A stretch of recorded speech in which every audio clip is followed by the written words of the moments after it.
The folks joining us on the Big Star Show this week to help bring in the new year, we got Mark Cooper, offensive lineman for the Denver Broncos in the 80s. Mark, how are you? Hey, good. How you doing, Ed? Doing great. Happy to have you on. Happy New Year to you and the fam, Mark. Hey, same to you. This is the time of year you got to remember how to write the New Year on your checks, not 2016. Oh, absolutely, and I'm sure it'll take us a couple months to break that habit, huh? Exactly. So, Mark, you were born in New Jersey, my home state, but it was short-lived. I know you got some New Jersey roots. You moved down to Florida. Tell us a little bit about your childhood and when you fell in love with sports.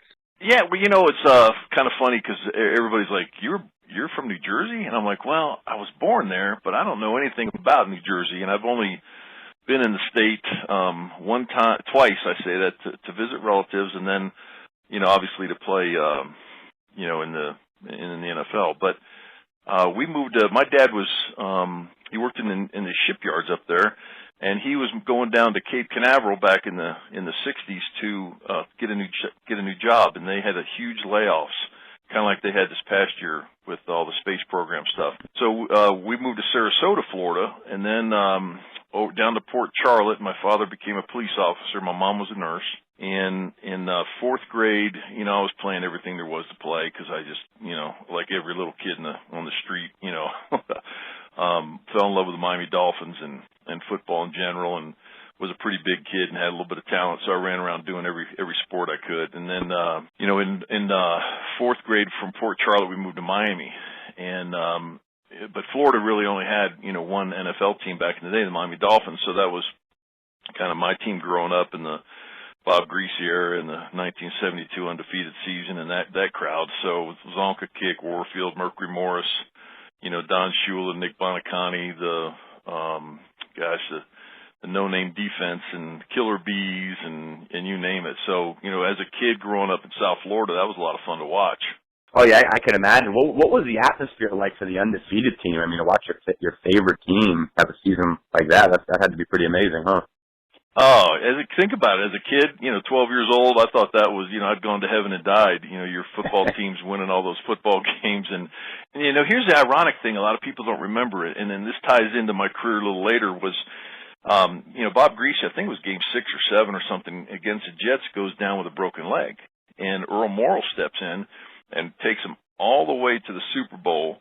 And Greasy replaces him against Washington in that Super Bowl.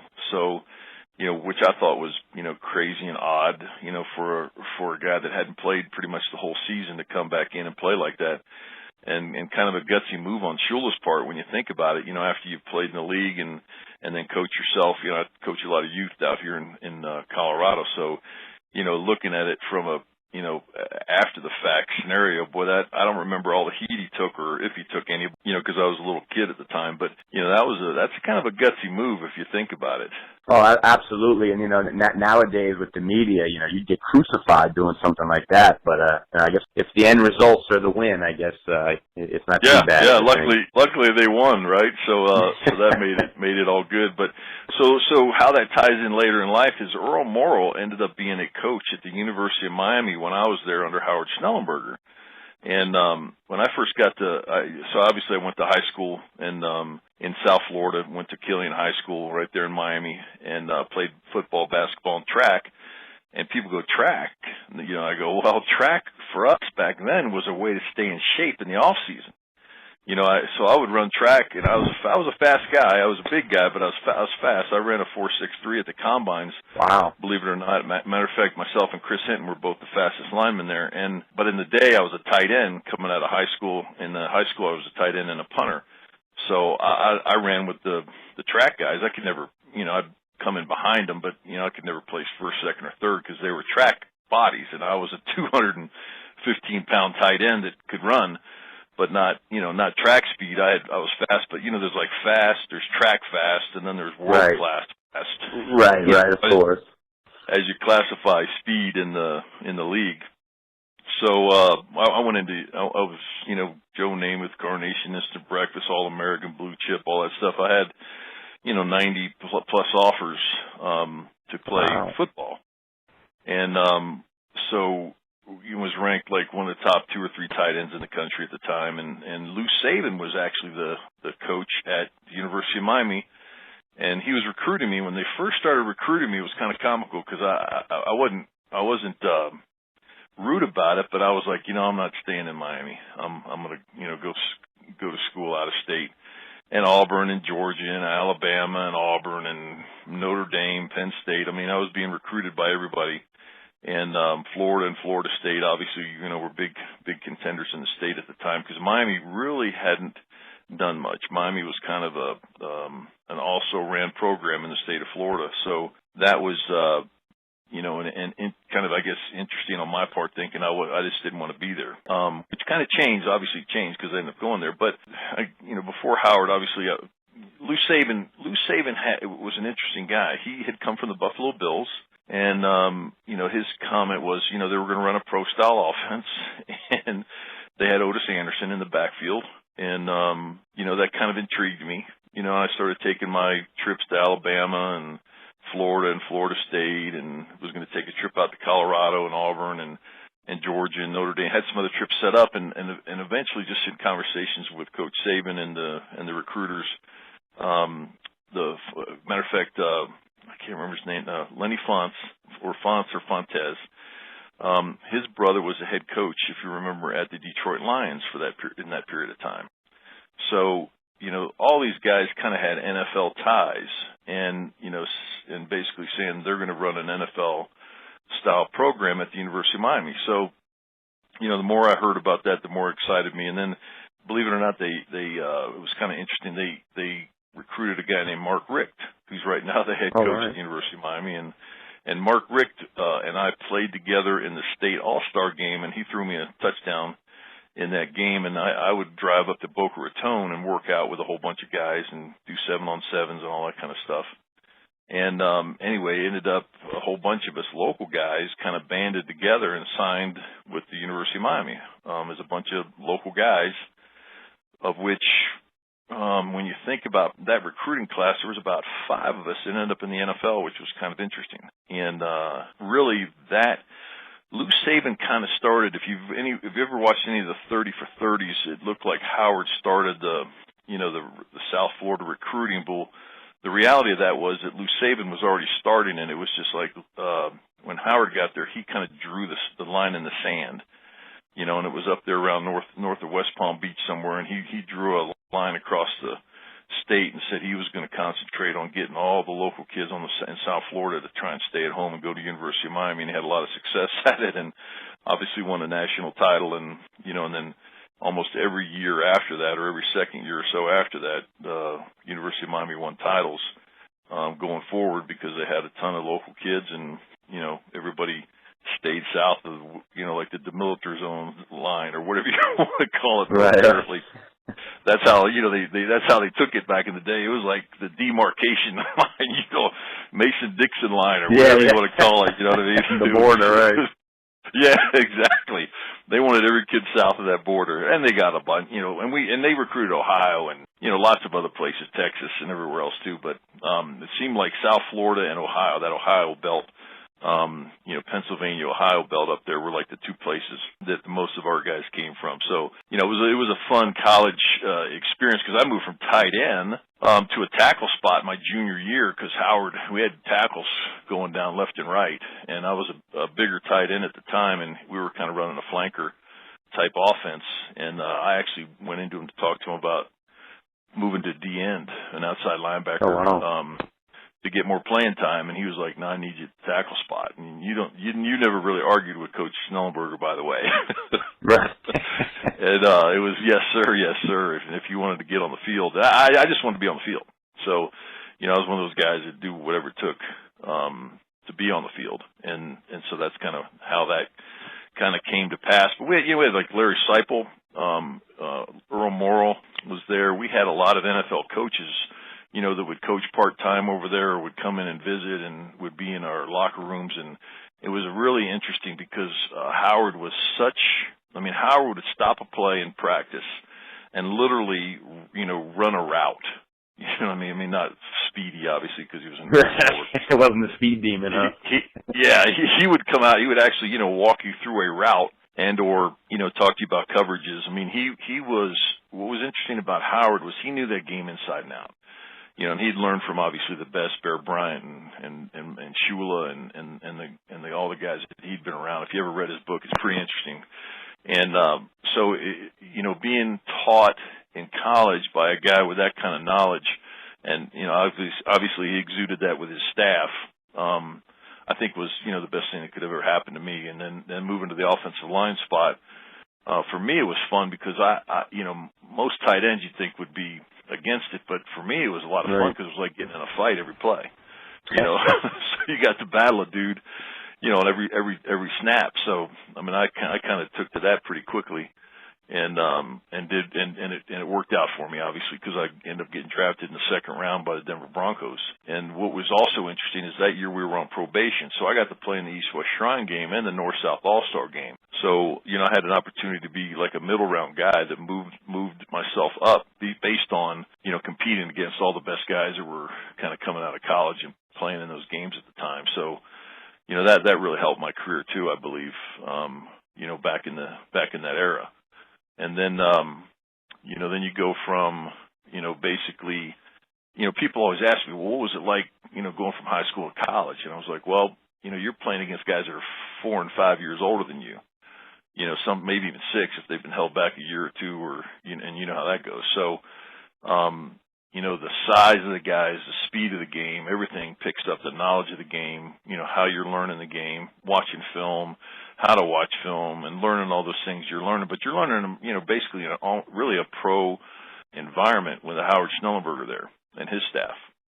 And then when you move from the college ranks in a college like Miami, which is all built around speed, to the pros, it was like things happen. Now things are happening in a nanosecond.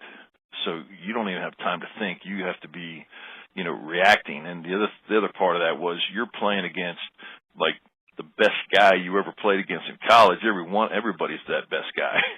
Right. So the level of competition, and the speed of the game is what I think, gets a lot of guys gone. I mean, that's why the league is a 3.2 year average. And a lot of guys only, they call it, get a cup of coffee in the pros because it is a tough transition. And I mean, I had a roommate as an example was like 315-pound Samoan, right? And he was an offensive guard. And I would actually outlift him in the weight room, but he would throw me around like a rag doll when we wrestled. I mean, it was kind of embarrassing, you know what I mean? So, you think of guys like that, or people like, why didn't Hulk Hogan ever play, or why didn't, The Rock ever make it, and all that kind of stuff. And there's just so many different variables when you get to that level with the speed of the game, the size of the guys you're playing against, the techniques that are involved in playing against those guys, and the coaching you get and everything else. So, it's why it's, an elite sport, and in reality, it's a gladiator sport because you also have to be able to play hurt. And in our era, shot up and do whatever you had to take to stay on the field because you were scared to death somebody's going to come take your job. So you kind of played in fear of not making that team every year or someone taking your job, and so that was the interesting, I guess you might call, transition from college to the NFL. Being what you would call, I guess, an elite athlete, in that era. And then, being around a lot of other guys and learning from them, I walk into a locker room, you got, Randy Gradishar and Tom Jackson and, John Elway. I'm in the same class as John.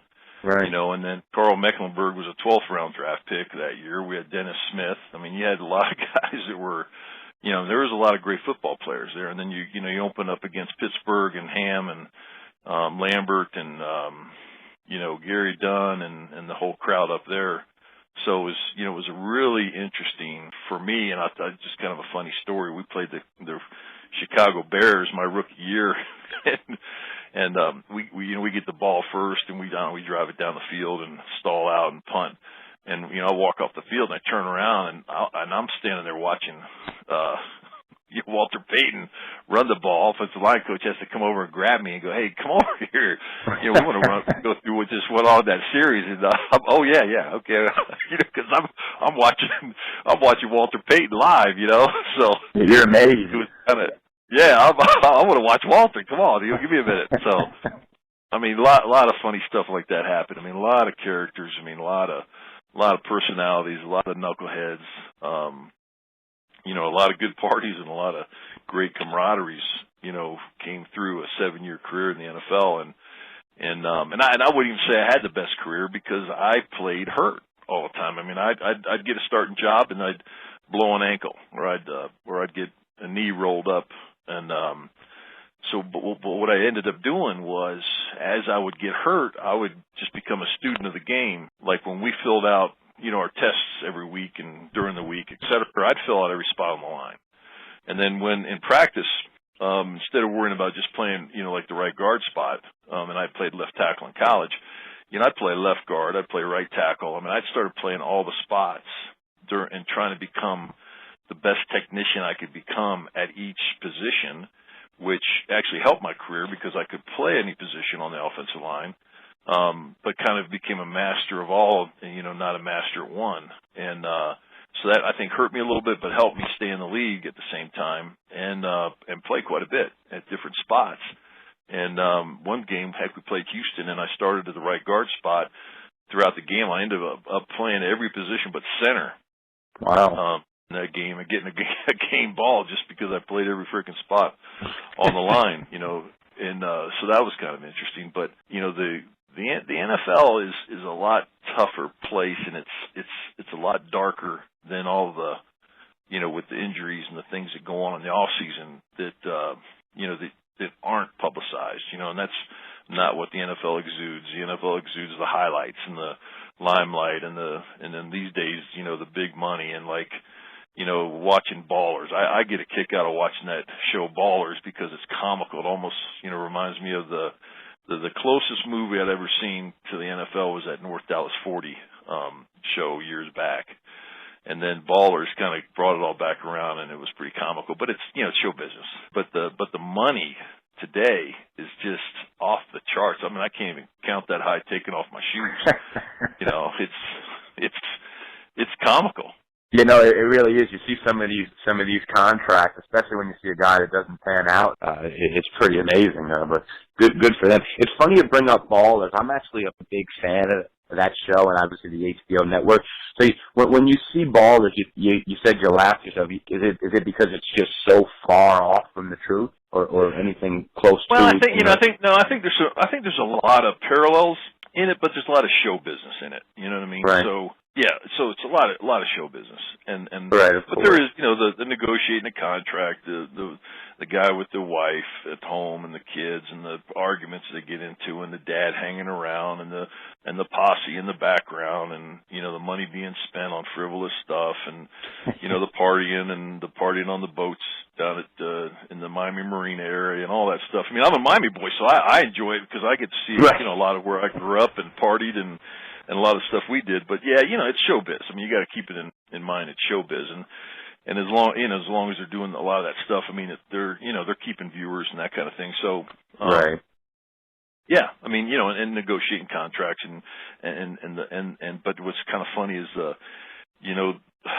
how coddled these guys are and how they want to be wanted and have to be asked. And I mean, some of those aspects of it kind of crack you up, but it's so true today versus when I was playing because of the money, and I get it. Make as much as you can because you could be disabled tomorrow. I mean, some of the hits that are, delivered on that field are not for the weak at heart. Right. By any stretch of the imagination. It's really, not so much anymore, but if it was a gladiator sport played without swords, we just used our helmets, and we cut block the heck out of guys. And why? Because we want to put them on the ground. If you get them on the ground, then basically they're getting their big butts off the ground and they're getting tired. And, at Mile High out here, we'd wear guys out and you get into that fourth quarter and you have an advantage. So, it's like a chess game. You're always trying to find the advantage, to win, and, right. and then you get into Deflategate and Spygate and, I mean, all this garbage. I mean, this is all media-made stuff. I mean, everybody's cheating and everybody's trying to get an edge and doing whatever they can, whenever they can, however they can. It just happens now. You got, everybody's got a camera and everybody's got wants to be a viral YouTube video or right. Or whatever, and it's turned into a freaking just circus. You know what I mean? Compared to our day, and thank God we didn't have some of these social medias back when I played. A lot of my buddies and I, we laugh and go, shoot, we'd have been fired 3 or 4 times. Yeah, yeah. Knuckleheaded stuff we did, and never malicious, but just stupid. That would have got us in some trouble back in the day. So it kind of was good. Yeah, I could imagine. Yeah, social media, it certainly works out negatively for a lot of these guys. Now you played in the real tough guy era, I guess. When the game wasn't so for player safety. I mean, it was kind of just a rumble out there, for lack of a better word. So when you see some of this stuff like the hits on the defensive receivers and stuff, how did that make you feel as a guy who played in in the real rough era? Well, it's kind of funny because YouTube and there's stuff out there where you go, how would you classify this hit? Dennis Smith taking somebody's head off, or Carl Mecklenburg, or all those things. I mean, I get it. They're trying to protect the players a little bit more. I mean, John Elway, Jim Kelly, Vinny Testaverde. I wouldn't call Vinny the toughest guy out there, but he was a tough kid. But John Elway and Jim Kelly, you put up the name Tough, and it's his picture's next to it in the dictionary.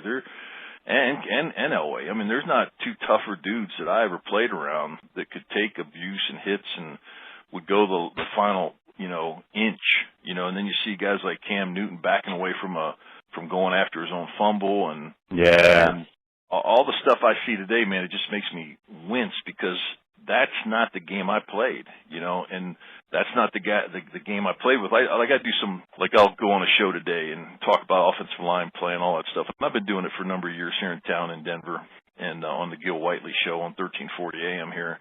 It's Mile High Sports, and we have a lot of fun with it. And and like while Manning was here, he used to do that. I called it Cinderella sack, or self sack, and we would just laugh about it because he'd do 1 or 2 a game, and I get it. He's protecting himself, and trying to get that extra, go to the next play, or throw the ball out of bounds, go to the next play, keep us in play, and I get all that.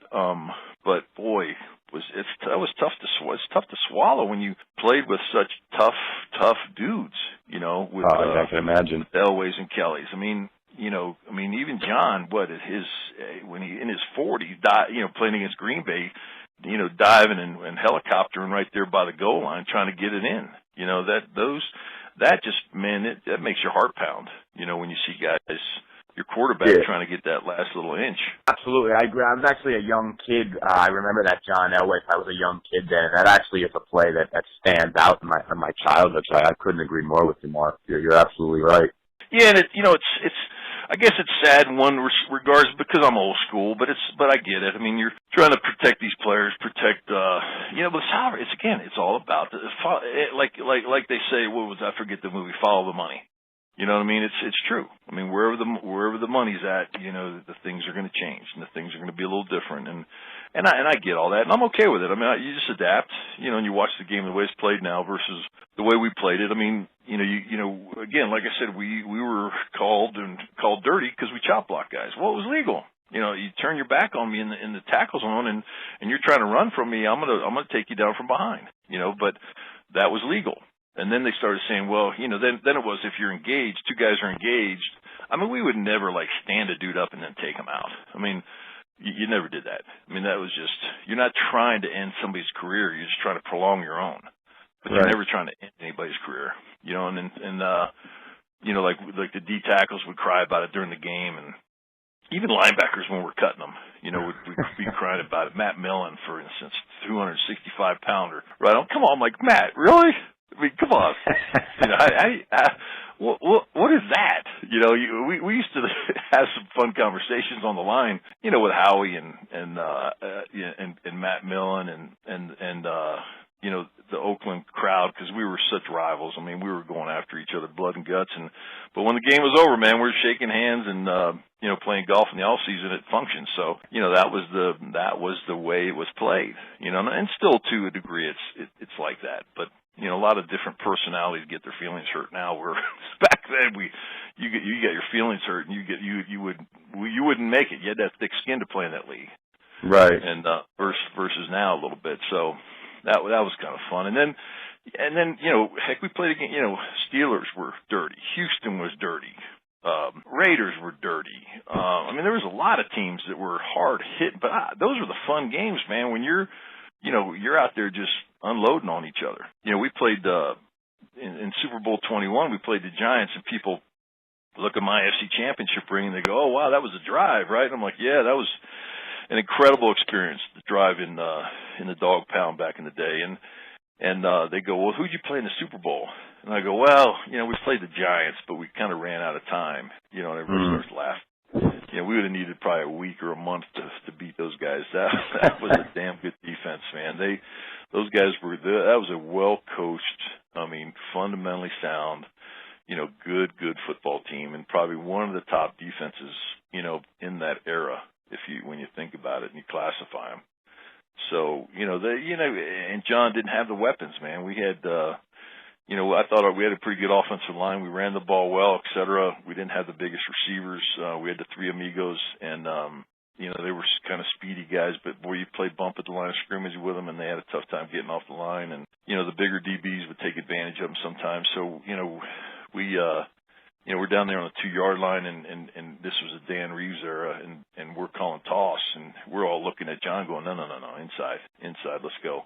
Because we had a thing called Nero pinch, and we had an inside trap we loved. And Burt wasn't a big guy, so we knew we could trap him and or double team him out of the way. And we're calling freaking toss. So we got we got Lawrence Taylor on one side, and we got Banks on the other side, and we're calling toss on the freaking goal line. We were all looking at each other going, all right, well, let's get it done. But our tight ends couldn't block their DNs, and got unraveled. So we had a tough day playing those guys. And that, so you go from 2 weeks prior, the pinnacle of your career, to the freaking sitting on a bus just going, wow, this sucks, losing a Super Bowl, because they're so hard to get to, and people underestimate how difficult it is to go through an entire season and get to a Super Bowl, man. It is so tough. I can't hardly. We could talk an hour about how tough that is, I could imagine, yeah. Talk about coming off a high and then experiencing a low, huh? Yeah. Especially, Cleveland was crazy. They're driving around our hotel room honking horns all night, throwing dog bones, throwing batteries, throwing biscuits, throwing Jack Daniels bottles. Our offensive line coach got hit in the head coming off the field with a Jack Daniels bottle. They were flat out nasty people, man. It was funny. We're in the end zone on a TV break, on a TV timeout, and I go walk over to the ref, and we're just getting, just ricocheted. So you kind of keep your head tilted down a little bit, and you got dog bones and you got batteries and stuff ricocheting off you, like double A's, triple A's, and no C's, thank goodness.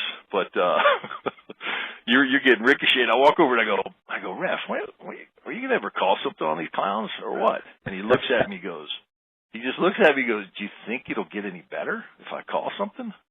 And I start laughing, and he goes, it'll just get worse. Go get in the huddle. And I start laughing at him. I go, hey, you're right. No, you're right. I got it. So I walk back over, get in the huddle. We go play.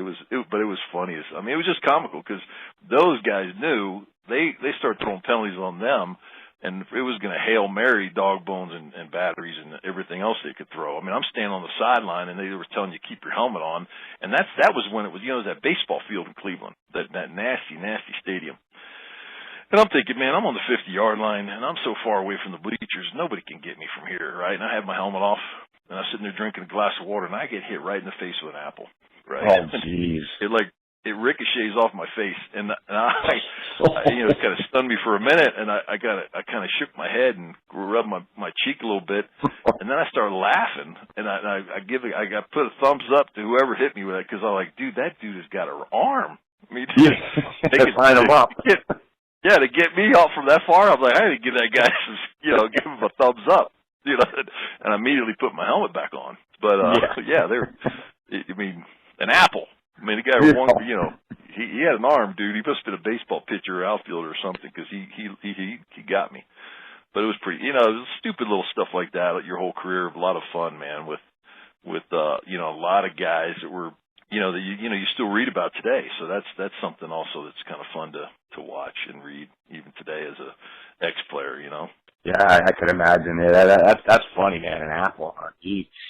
Mark, let me ask you something. Who, in your whole career, who was the toughest guy you ever had to block? Yeah, Howie. People ask me that all the time, Howie. And Howie wasn't big. Howie was 275. He was super fast. He had a great rip move, okay? And if he didn't get you with the rip, we'd go, we call it, if you get rip, go to the hip and punch the hip, right, to try to break him down a little bit. And then, but he also had an arm bar. So he had a rip and an arm bar, and you've seen it, and Reggie White used it, Bruce Smith used it. That was one of those big prevalent moves, kind of get you hopping a little bit, and then give you a rip and follow it with an arm bar to get you out of the way. And I got launched one time by him. I was embarrassed as hell, but I got him back later on a trap play, and then I wallered all over him, and I said, I got you now, didn't I? And we just laughed at each other, you know what I mean? Because he was tough, because he was a hand fighter. So as an offensive lineman, I want to get my hands on you. I mean, I cannot play that game without getting my hands on you to get you punched and stopped, right? Or hands on you to keep you in possession, right, so I can run you around the horn or keep you at the line of scrimmage or keep you away from Elway. Well, he was wrist grabbing, hand slapping. We used to call it give and go, where we'd give him our hands, take it away. We'd window wipe him, where you stick your hands out there for him to go after, and then you're like, wax on, wax off scenario. So it was like a chess game anytime you played with Howie, because not only could he do that, but he could punch and drive, basically push you back as well with a bull rush. So, it was really always like chess game playing against a guy like Howie. But, at the guard spot, I got a little bit of everybody. So, you get a little bit of Reggie, you get a little bit of Bruce if you're on the left side. I mean, I played some left tackle in a pregame season against Bruce, and I played against him in college as well. So, wow. What was fun for me is I got a little bit of everybody, but by far it was Howie. I mean, because we get him twice a year too. So, right. You'd watch film on him heavily, just to see what he was doing and how he was coming off the ball, and which side of you he would attack, and watch their scheme and see where they're coming from with their blitzes and everything else. So, film was very important to us as linemen. So you played some violent chess games against some of the NFL greats. Mark, let me ask you something. John Elway in his career completed 4,123 passes. Well, in 1985 against Seattle, you caught one of those passes, huh? Yeah, I did. So we had a tackle set, it was like a jumbo set or an extra tight end, and so we'd throw it, I'd go in there at the tight end spot as a third tackle, and I'd have to tell the guys I'm eligible, and we'd run the ball, and I love that because I'm a tackle or a tight end lined up against a D end, and I'm lifting him up and blowing him back, and I'm having fun with that because he's a little guy. In reality, went on a 3-4 defense, you know what I mean? Right. So we'd run the hell out of the ball out of that, and then we finally, Dan knew I could catch the ball, and I was a decent athlete, so we ran basically just a little bootleg, where I'd punch like on a power play, and then just kind of run out in the flat and catch one. So we ran that one time. I got a 13-yard pass from him. So yeah, I could say I caught a pass from John Elway, but what's not in that stat, and I'll tell it to you, and you got to keep it top secret, because I know top you secret, will, right? Absolutely. So then we designed one where he bootlegged out the other way, and I'd come across the middle, right? So like a year later, I think, or maybe 2 years later, I run that route, and I am wide open, and he hits me so hard, I barely saw the ball coming, and I mean, it hit my chest, and I think I had like a cross from the end of that football in the middle of my chest, under my pads. He hit me so hard with the ball. I mean, because I'm running across there trying to find him. He's bootlegging. He stops, and just drills me. And I drop the ball, right? And I'm coming off the field. He comes running over to me, and I'm like, John, what the fuck? I'm like, what the? Yeah, so I was wide open. He starts laughing. He goes, "Oh man, I'm sorry, Kuba. That's how I was just so used to throwing the ball like that, And I was laughing, running off the sideline. But Reeves was pissed, You know what I mean? But we're running off the sidelines kind of laughing at each other. I'm like, damn, man, that was a touchdown, dude. You Put know, some touch on me, John. Yeah, I was like, come on. So that was kind of a funny one, but you got to keep that secret because I will not repeat that. You don't have to worry about me, Mark. Oh man, that's funny. Mark, you protected some great quarterbacks in your career. I mean, Jim Kelly, John Elway, Vinny Testaverde. I mean, you got quite the resume. I mean, I'm looking over your high school. You know, you're a Hall of Famer in high school. You know, you had some tremendous success, obviously, in college. Let me ask you, in your opinion, I don't know, maybe this is, you know, I'm putting you in a spot to be biased, but who do you think the greatest quarterback of all time is? Well, I am going to be biased only because I played with him the longest, and I played with Kelly in college too, right? And I played with John in the pros, and Testaverde in Tampa, and we actually had Steve DeBerg here in Denver and in Tampa, and Joe Ferguson was still around during that day, and Mike Shula was down in Tampa as well. So, yeah, I got to see a lot of really good quarterbacks, and you know, and obviously see a lot of great quarterbacks when we played against them with Montana, you know, and so it's always been really the Montana Elway story. And the reason or Terry Bradshaw gets thrown in there because of his Super Bowls and that type of thing, and a few other guys. But I honestly think for the era I played in, and you know, maybe you say Manning's the best of the newest era, and then he'll probably get usurped by Brady. But I would say, you know, in my era, John was by far the best. And the reason I say that is he didn't have the talent around him. He didn't have, you know, Stallworth and Swan. He didn't have, you know, Rice and the other guy from San Francisco. He didn't John have Taylor, right? Yeah, he didn't have the talent around him, and the things he did, and the sacks he got out of, and the running that he did, and running left and throwing back all the way across the field right-handed against his body, 60 yards on a rope. I mean, some of the things we would run the film back in slow motion, watching some of the things John did. He was that good. I mean, that dude, I called him the Michael Jordan of the NFL in that era because he was just amazing. I mean, he was just amazing. And Vinny, you know, Vinny could throw the ball probably 100 yards. Okay. You know, DeBerg was the cagiest dude. He could drink all night and throw for 300 yards. I mean, he's the classic Stabler kind of quarterback, you know. John was an unbelievable athlete. I mean, and competitor. And so I still this day, you know, will stand by that. And so it's kind of funny, you know, people go, well, you got just the same thing you just said. You know, go, yeah, but you know what? I'll tell you, what I really take pride in is their scrambling ability. I says, because I'll take full credit for that. You know, I said right with people. I said John Elway got in the Hall of Fame because he was a great quarterback, but also because he had great scrambling ability, and I helped him do that. So, but you certainly contributed to that for sure. Oh, you know what's so funny? I mean, John, we had design plays or sprint out plays. You know, so he could run, he could pass it, right? Because he could do everything. But that didn't come until Shanahan got involved because Reeves ran the old Dallas Cowboy 3-yard in a cloud of dust. You know what I mean? Or John, I think, would have every record under the sun if we would have used his abilities in his first maybe 7-8 years in the league. Honestly, I just think it would have been unsurpassable because of the ability that guy had. But we're running the Dallas Cowboys, you know, run, throw when you have to, and then we'll play not to lose, which drives me as a player absolutely crazy when a coach does that. Yeah, you want to win as a competitor. I totally understand that. Mark, I want to talk a little bit about life before we let you go. The last football question I'm going to ask you is one I like to ask all the guests at this point in the year. Who do you got winning the Super Bowl this year? What's your Super Bowl prediction? Oh, boy, you know what? I like the Cowboys and the Patriots, and I love the Cowboys' offensive line. Oh yeah, those guys, their kick steps. I mean, they're like watching the ballet, and they do some really creative. Have some really creative blocking schemes that we've mimicked a little bit because been coaching youth kids out here forever and won a couple of national titles with youth. And I love watching good offensive lines. Atlanta's got a great offensive line, so they could be the dark horse or the surprise in the league this year, in my view.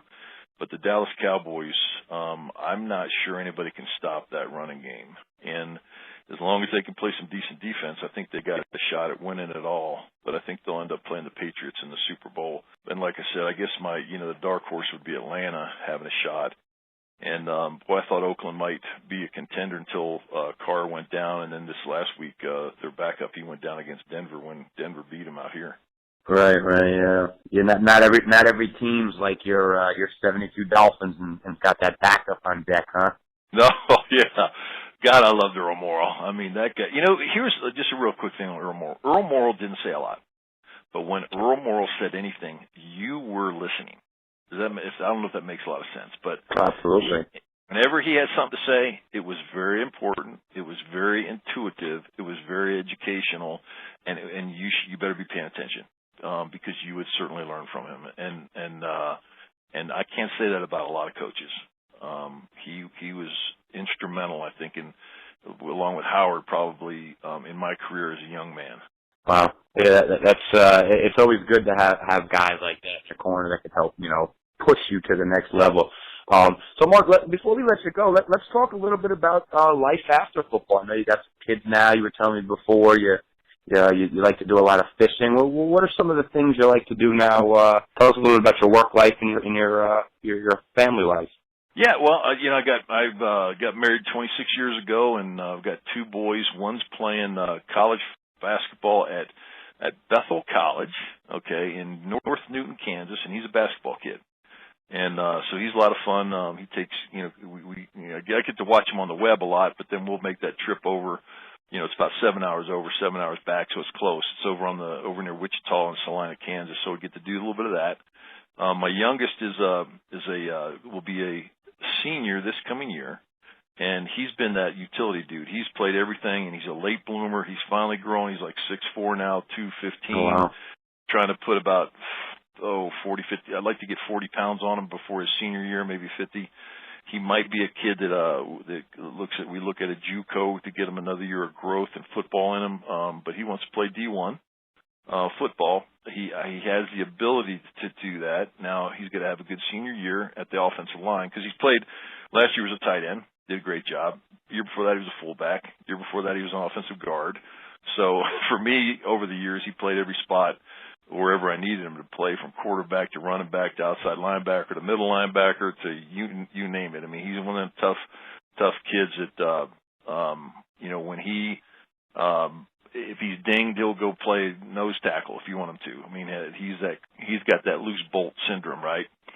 So it'll be kind of fun to see where he ends up or how his career ends up. And they both know I don't care what they do. If they want to play sports, great. If they don't want to, I want them to get grades and be a guy that's gonna has a career path and is gonna do what he needs to do in life to make a living and have his own family down the road. So my guys are I got great kids, man. I'm blessed.